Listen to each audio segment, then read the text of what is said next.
Broadcasting live from the Vegas Video Network studios, just steps from the Las Vegas Strip, it's Talktails!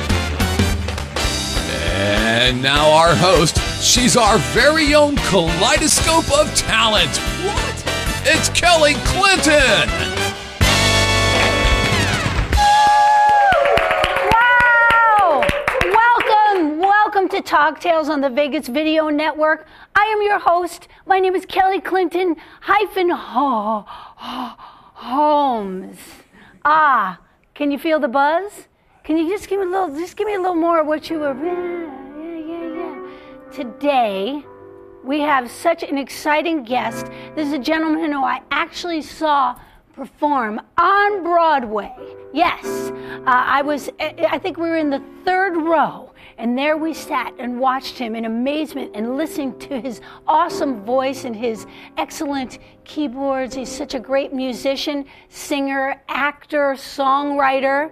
He is also I've got to get my notes for this because it's so clear. This is what I read on the website. The new voice of the rock and roll American songbook is our guest today, Mr. Michael Cavanaugh from Movin Out.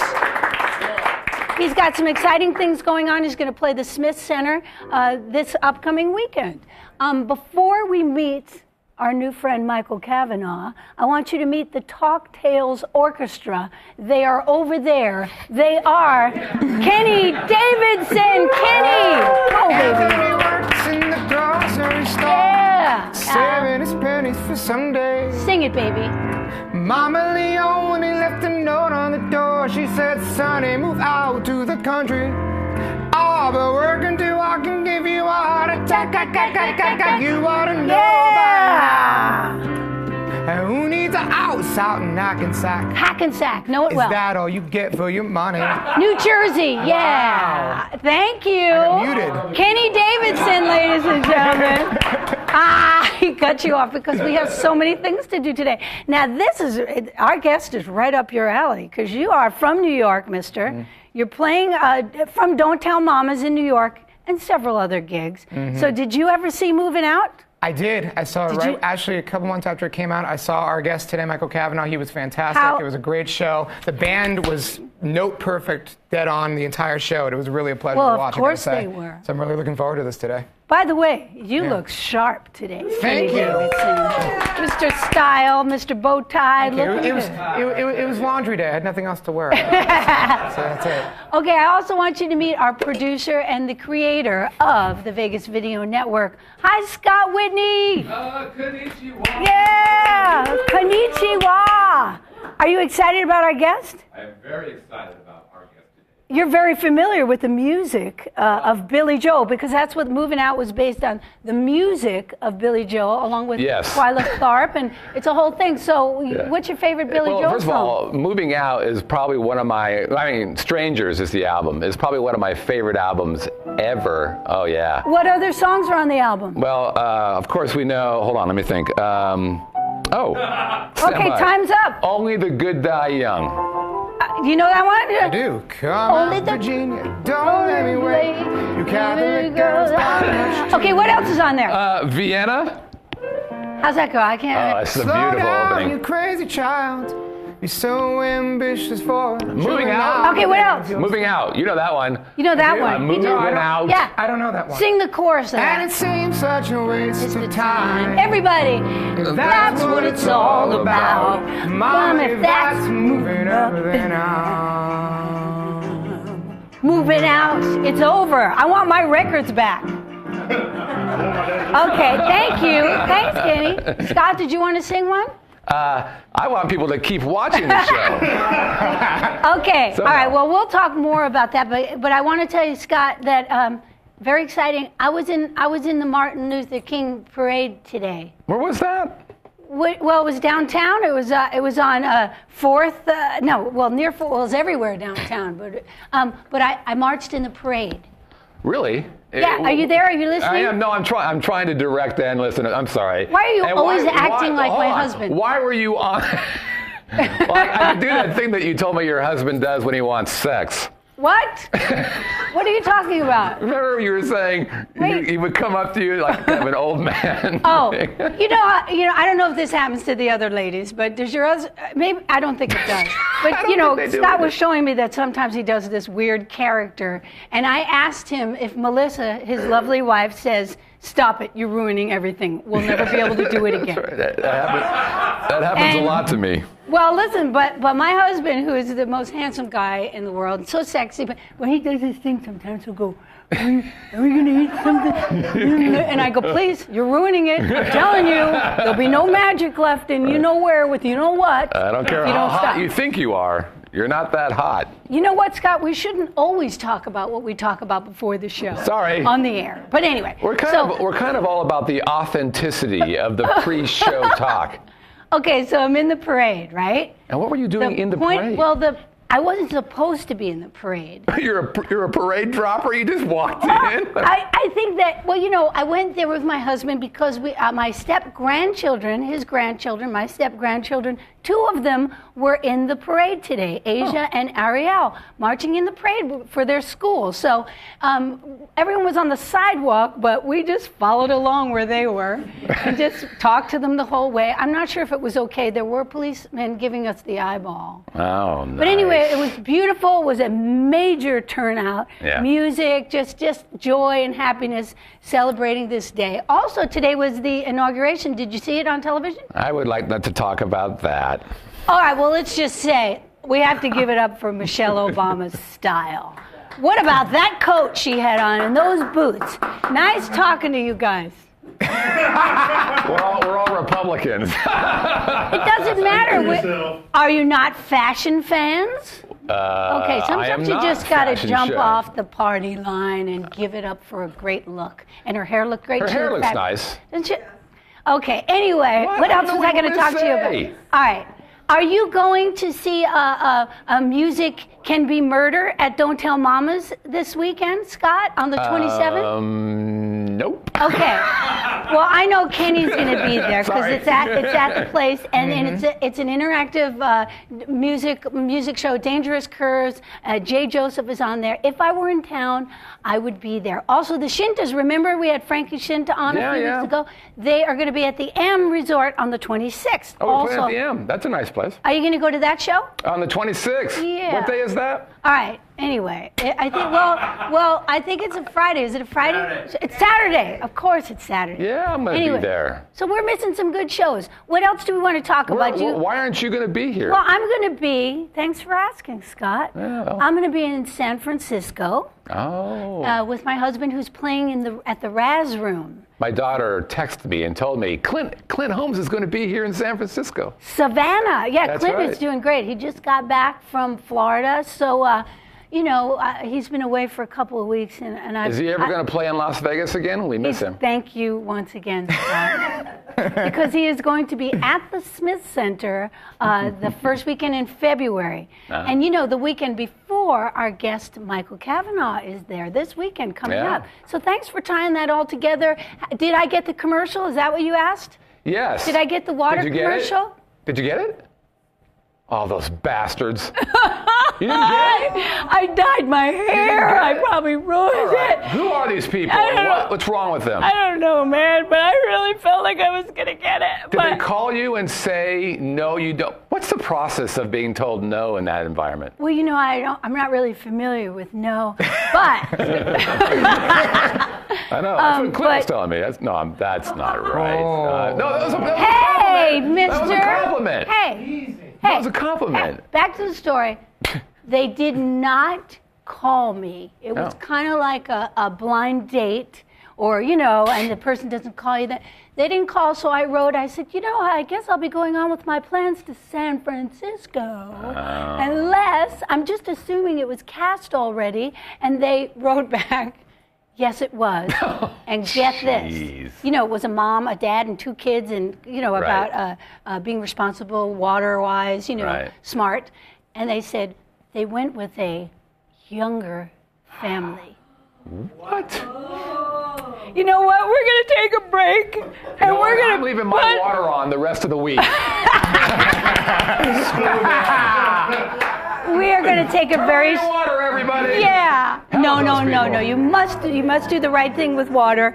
There'll be another commercial, and my hair will heal after all the dyeing I did to try to get the part. We have Michael Cavanaugh, who is starring at the Smith Center this coming weekend from Movin Out on Broadway right after this on Talktails. Woo! 3, 2, 1. Oh, I need to come up with something funny to say. 3, 2, 1. Wow. But the co-host. Really, I have to say watching. Well, I'm doing. That's how you do it. You Really? watch. There Okay. you go. I got it. We are the Odds Couple. Hi, my name is Scott Pritchard. And I am Anthony Padilla. You're watching the Vegas Video Network. You are. You are. We are too.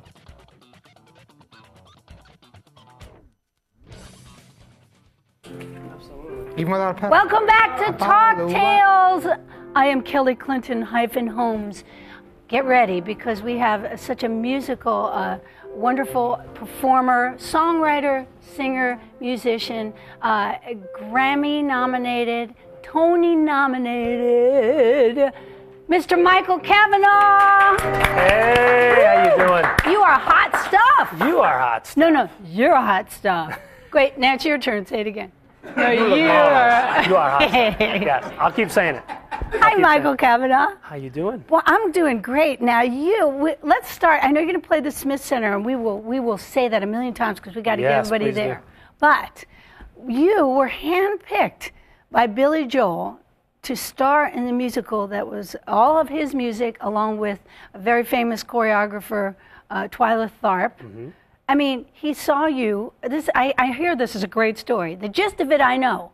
You were playing a dueling pianos in New York, New York. Right. What happened? How did this happen where you're starring on Broadway very soon after that? So yeah, I was one of the dueling piano guys at New York, New York, and that was a fun job, by the way. And I started there in '99, and it was. Tell people what that's a little bit about dueling pianos before we go on. Oh, well, the dueling piano thing, it's kind of like Animal House with two pianos in the center of the room. It's pretty much what it is, you know. So it's two guys, and both guys know thousands of songs, you know, and we take requests from the audience. So it's all interactive, you know. Okay. So if people want to hear whatever, it doesn't matter what it is. It could be AC/DC on the piano. It could be Bohemian Rhapsody. It could be anything. And obviously we do a ton of Billy Joel, Elton John, you know, stuff like that as well. But it's kind of an anything goes thing. So I was doing that gig for about 3 years, and I knew Billy Joel was coming into town. Here, New York, here in Las Vegas. He was coming in to do a concert, you know, with Elton when they were touring together. With Elton. Okay, with Elton go John, on. yeah. So I got to know his tour manager, which that alone to me was unbelievable. You know, that because we had some mutual friends, and I got to know him a couple months before, and I was interested in possibly working with him on something for me. With the tour manager, not okay. With the tour manager, yeah. His name's Max Lubier, still a very good friend of mine. I hope you're watching. Absolutely. Max. He's your best friend forever. That's right. That's right. So he came in a couple months before, and we hung out. And we had a great time. And a couple months later, when I knew Billy was coming, I was hoping just maybe to get a chance to meet him, maybe get a backstage pass, shake his hand, you know. So I was getting ready for work, you know, and I got a call from Max saying, "I'm bringing Billy to hear you tonight." You know. Oh, did you freak out? I freaked out. Were you like, I was freaking out. I think I only shaved half my face, and I forgot to shave the other half. I'm not sure about it. Was crazy. But at first, I wasn't sure if I believed it, you know, because throughout the years, how many times do we hear things like that and they never happen, right? You know, so it happens all so either the way, time. I think I shaved the other half of my face. But so I'm getting ready. I'm driving to work very fast, and I'm calling, and I'm trying to get a table lined up and security, and I'm freaking out. I get another call from Max saying, "Well, we might not make it." And I'm like, okay. Wah, wah, wah. Exactly. So then he calls me a minute later. He's like, "No, we're going to be there in 10 minutes." You know, so I'm still driving. I don't know how I didn't drive off the road. I'm losing my mind. I pull in. You know, I'm talking to the beverage manager, freaking out, and they're all calm because they're. What are you saying to the beverage manager? I'm like, Billy Joel's coming. He needs a table. He needs, you know, something like that. You know, and so, you know, they arrange a table. They get somebody to move, and I'm told to go to the back loading docks to meet him. So Really? I don't know what I'm waiting for. I don't know if I'm waiting for a helicopter or what, but I'm waiting for this grand. And it's just his van pulls up, you know, and he gets out and he's walking towards me. And the first thing I'm thinking is, I can't believe how short he is. Whoa! I shouldn't have said that, right? You probably should have said that because sorry. we are worldwide, baby. I'm sorry. I apologize. But no, I was really nervous, you know. So I You know was what you just- could say? what I meant was I thought he was taller.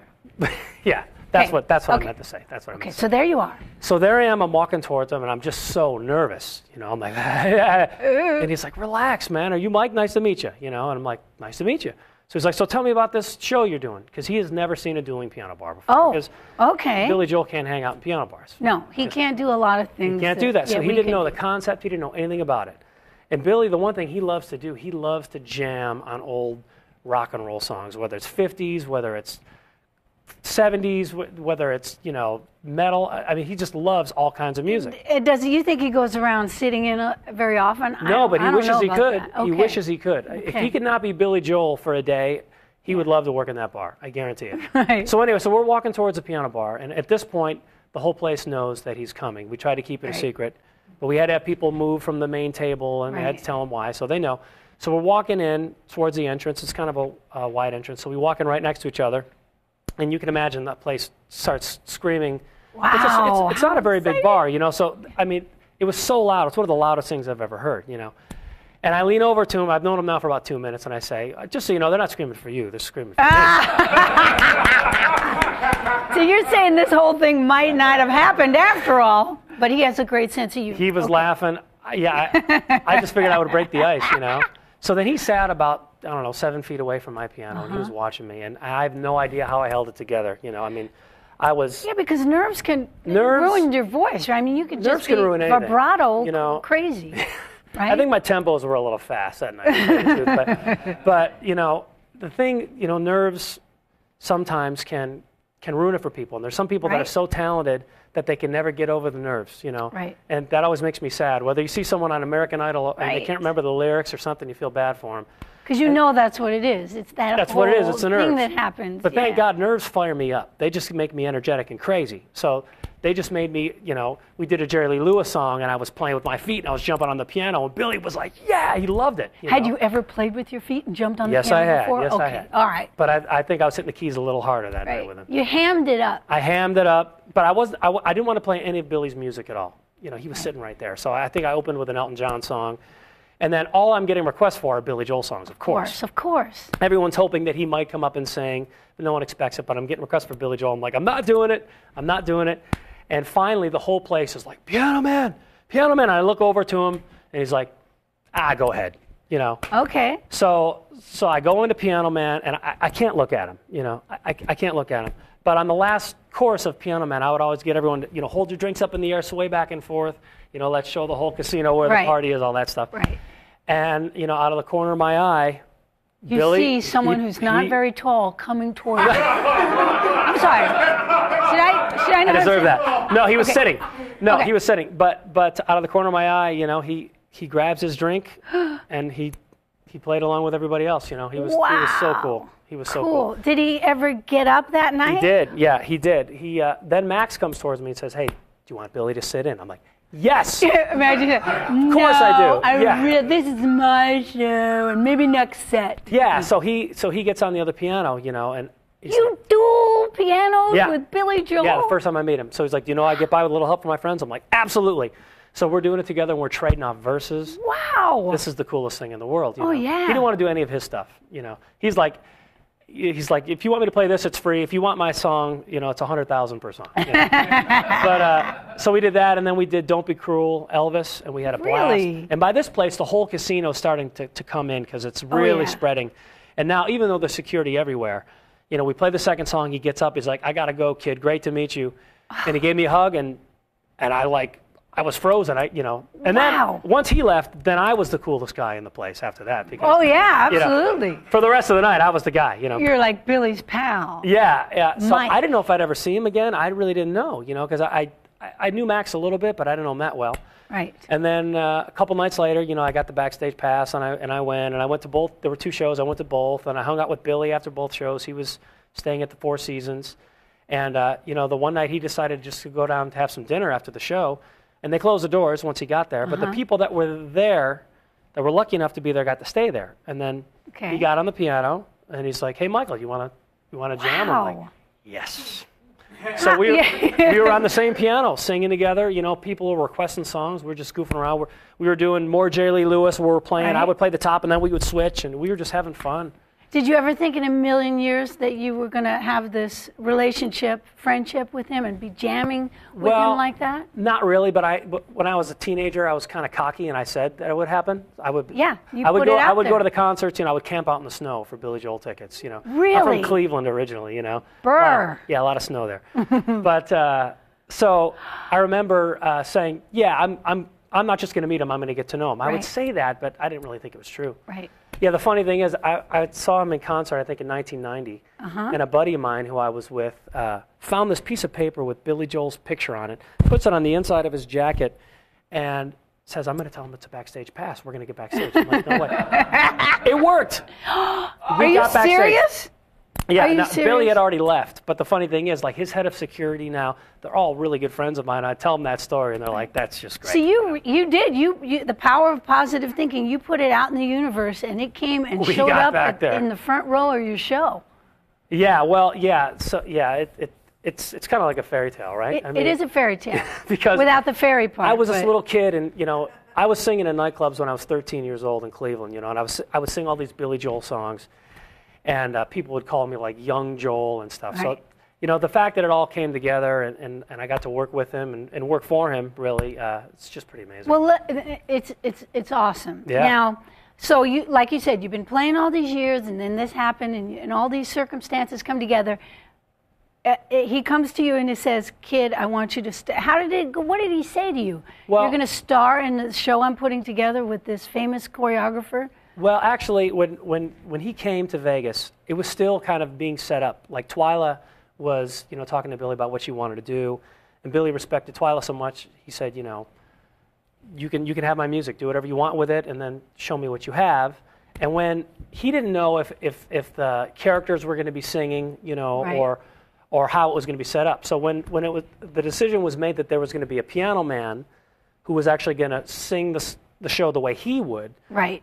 He felt that I was a great choice. He thought I was the guy, which was a great place to start. Now I still had to win Twyla Tharp over. Which she's like super famous. She's Broadway super famous, choreographer. Genius, intense. Yeah, intense. And thank God she liked me. Because if she doesn't like you, she doesn't like you. then it's not going to be good, or you probably won't see her after that. Right. So it was a couple months later when I actually heard about Movin' Out. It wasn't called Movin' Out yet. I got a call from Tommy Burns, who was Billy Joel's guitar player and his band leader for the last 20 years, and he said, listen, I've been talking to Billy, we're thinking about putting this thing together, we think it might go to Broadway, we really don't know what it is, but, will you come to New York for a day and just, meet the other musicians that I'm putting together for this thing? I'm like, sure, let's do it. Wow. So we went there, and Twyla was there, and the Nederlanders were there, and they were the producers, and they owned the theater, and it all happened so fast. Were you really nervous at this point? I was very nervous, but once again, it fired me up,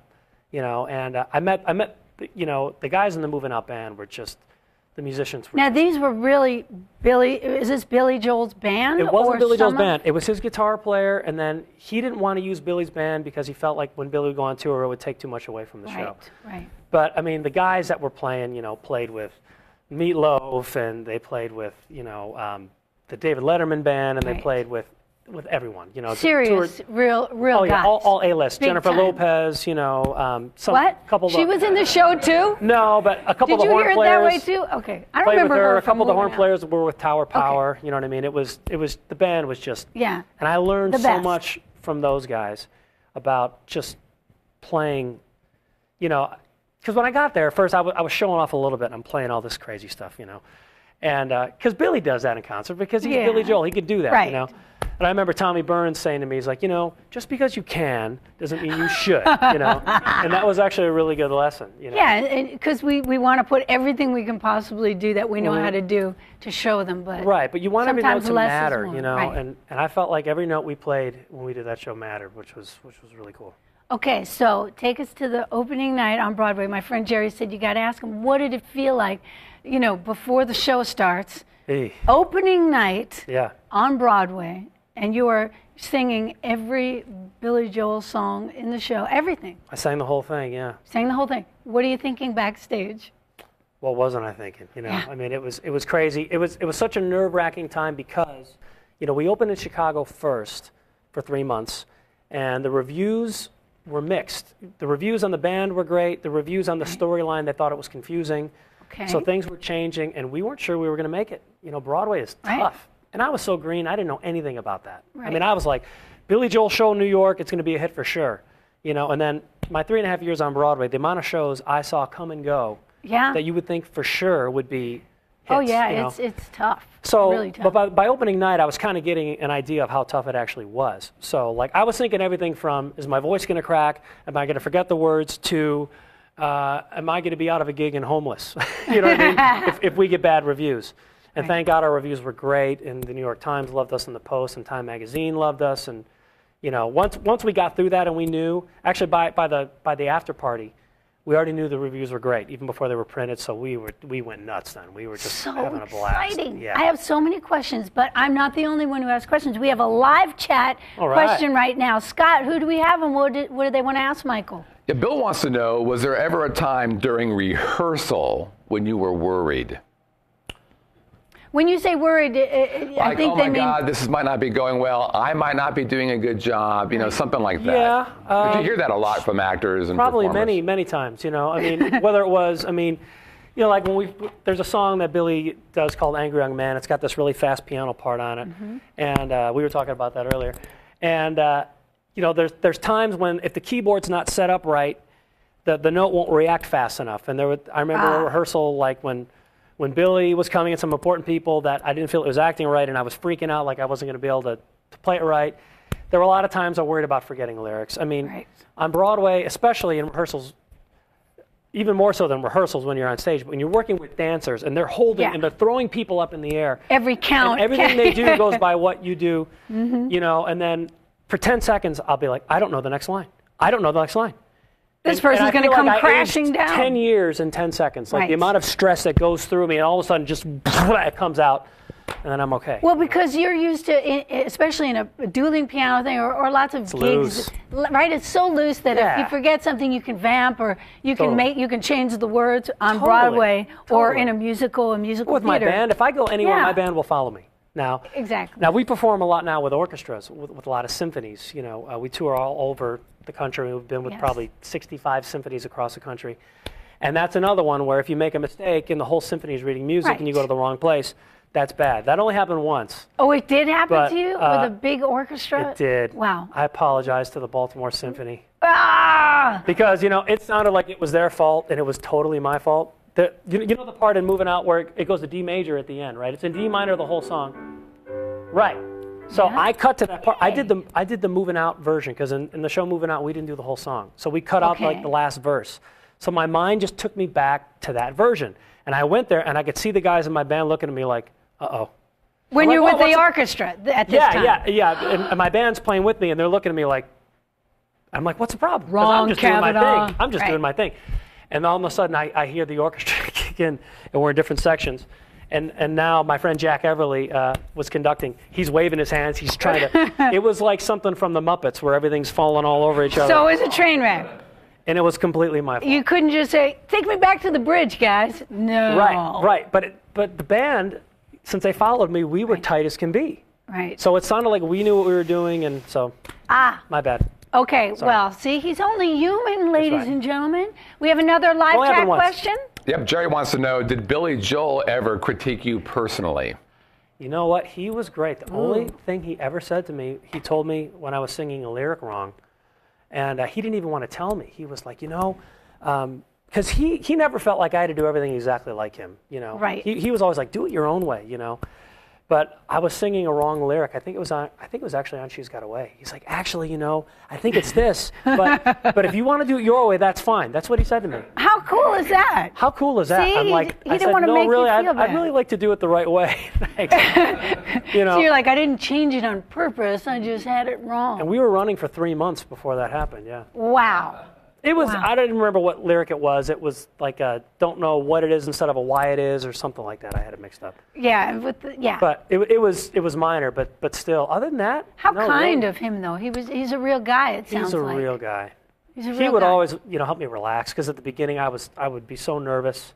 I think I was more nervous the first few times I had to play for him than anything. You know, when we did our workshop at Sony in New York, that was when it was all finally being put together, and the investors were going to decide to put the money up.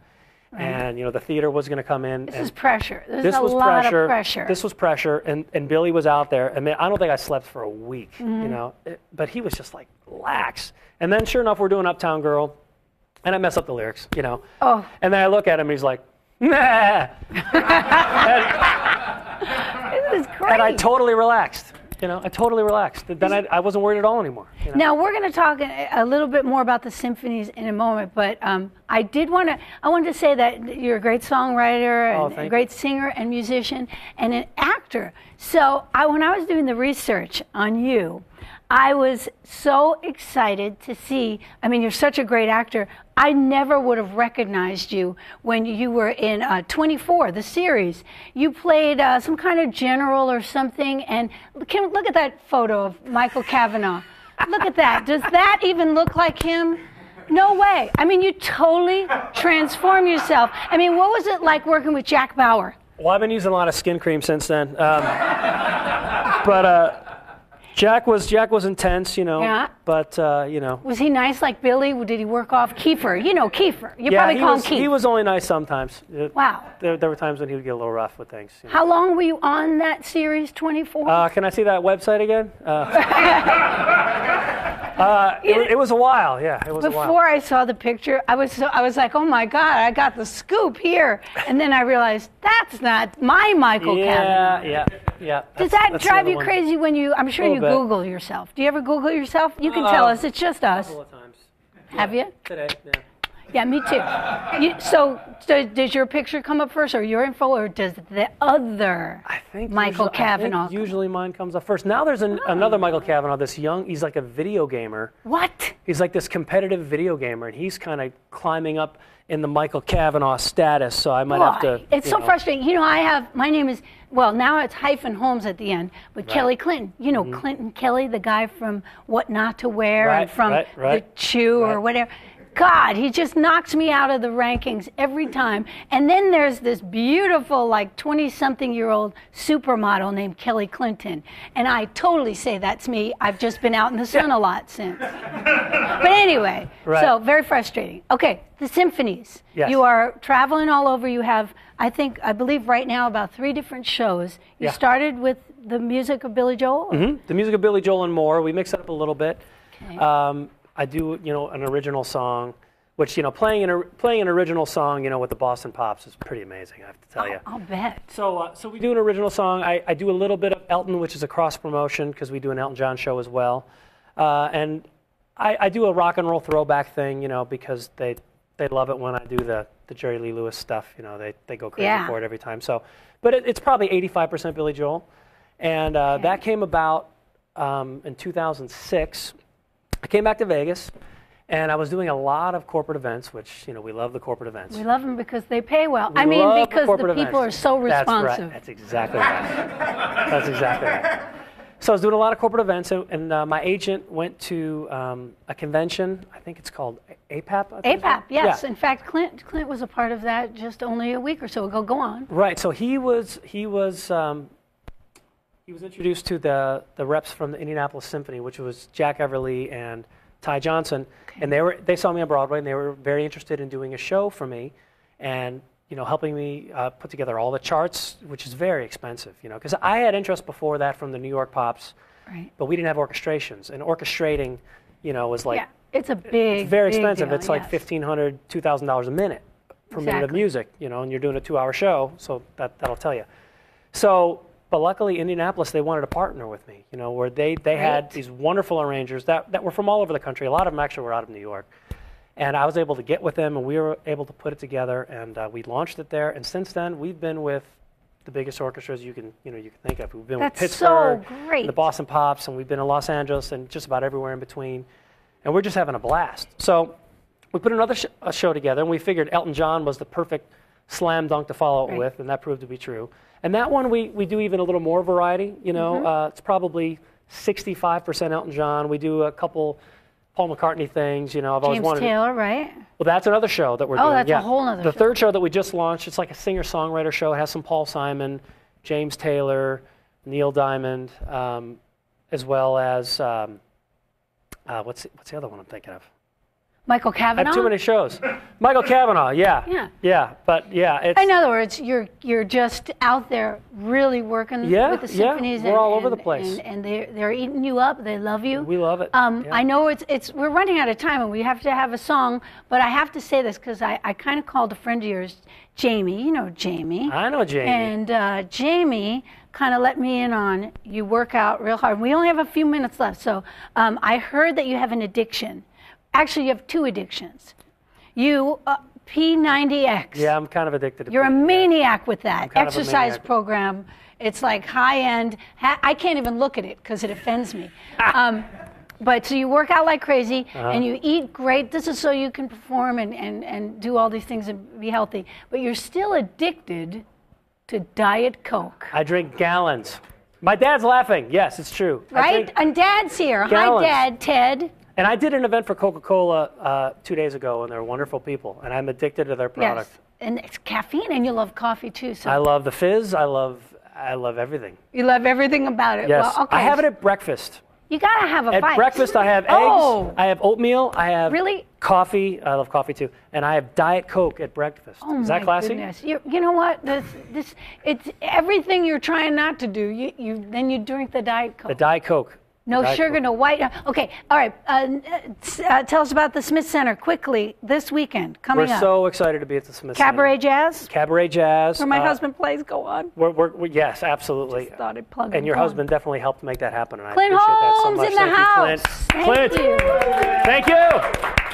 So we're calling it the Billy Joel Songbook, and I'm going to tell some stories. Some of the stories I've told here, some more stories. Right. We're going to play some of his music. I'm going to talk about times when we jammed together. Great. And play some of those songs, and we're just going to have a ball. I can't wait. Okay, now Kenny's going to actually give up his Talktails Orchestra seat. Wow. So you can go over and, ladies and gentlemen, Outstanding. Mr. Michael Cavanaugh, All right. starring at the Smith Center, Broadway star, performing on Talktails. Yes. There's no sustain pedal, so I'll... No sustain pedal. Disclaimer. All right, here we go. Okay.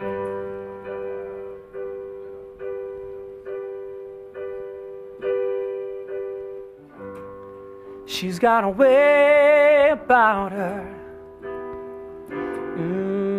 I don't know what it is, but I know that I can't live without her. She's got a way of pleasing. I don't know why it is, but there doesn't have to be a reason anyway. She's got a smile that heals me. I don't know why it is, but I have to laugh when she reveals me. She's got a way of talking. I don't know what it is, but lifts me up when we are walking anywhere. She comes to me when I'm feeling down, inspires me without a sound, so touches me, and I get turned around. Oh, whoa, whoa, whoa. She's got a smile that heals me. I don't know why it is, but I have to laugh when she reveals me. She's got a way about her. I don't know what it is, but I know that I can't live without her anyway. Yeah, yeah. Ooh. Wow. Thank you, Michael Cavanaugh. Thank you. Thank you, Scott, and Tara, and Jacob, and thank you, Jerry Jones, for helping us get in touch with you to have you on the show. Absolutely. We're going to see you next week on Talktails. Our guest is comedy magician Mac King. Will you play us out? Just play us out. Sure. Michael Anything in particular? Just anything. You pick it. Thank you, Scott. All right. Got a call from an old friend. We used to be real close. Said he couldn't go on the American way. Closed the shop, sold his house, bought a ticket to the West Coast. Now he gives them a stand-up routine in L.A. Woo! All right, you guys can help me sing this verse right here. All right, here we go. I don't need you to worry for me, 'cause I'm all right. All right. I don't want you to tell me it's time to come home. I know you know this part. I don't care what you say anymore. This is my life.